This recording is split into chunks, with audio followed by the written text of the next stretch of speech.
అందరికీ నమస్తే అండి. ముందుగా ఆంధ్రప్రదేశ్ రాష్ట్ర ముఖ్యమంత్రి వారు శ్రీ నారా చంద్రబాబు నాయుడు గారికి, ఆంధ్రప్రదేశ్ డిప్యూటీ సీఎం కొణిదెల పవన్ కళ్యాణ్ గారికి అందరికీ కూడా ముందుగా నమస్కారాలు అండి. అదేవిధంగా మా వైఎస్ఆర్ పార్టీ తరపు నుంచి మేము తెలియజేసేది ఏమిటంటే 2023 సంవత్సరంలో మీ ప్రభుత్వం ఏర్పడక ముందు వాలంటీర్స్ ఆంధ్రప్రదేశ్లో ఉన్నటువంటి వాలంటీర్స్ అందరినీ కూడా మీరు తప్పుగా వాడుతున్నారు. ఈ వాలంటీర్స్ వల్ల సుమారుగా ఆంధ్రప్రదేశ్లో 32,000 మంది అమ్మాయిలు మిస్ అయ్యారని చెప్పేసి పవన్ కళ్యాణ్ గారు చెప్పడం జరిగింది. అయ్యా పవన్ కళ్యాణ్ గారు, మీరు ఇప్పుడు శాంతి భద్రతలన్నీ కూడా లాండ్ ఆర్డర్ అంతా కూడా మీ కంట్రోల్లో ఉంది, మీ చేతిలో ఉంది. హోంశాఖ కూడా మీ చేతుల్లో ఉంది. ఎన్డీఏ కూడా స్టేట్ అండ్ సెంట్రల్ రెండు ప్రభుత్వాలు కూడా మీ ఆధ్వర్యంలో ఉన్నాయి.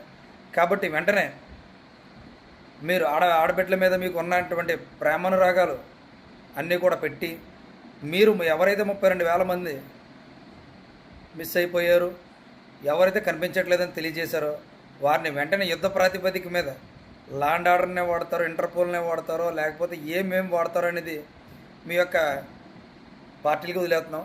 వెంటనే మీరు 32,000 మందిని కూడా ఆడబిడ్డల్ని తీసుకుని ఆంధ్రప్రదేశ్ రాష్ట్రంలో వారి కుటుంబాలకి మీరు అప్పచెప్తారని చెప్పేసి మేము మనస్ఫూర్తిగా కోరుకుంటున్నాం.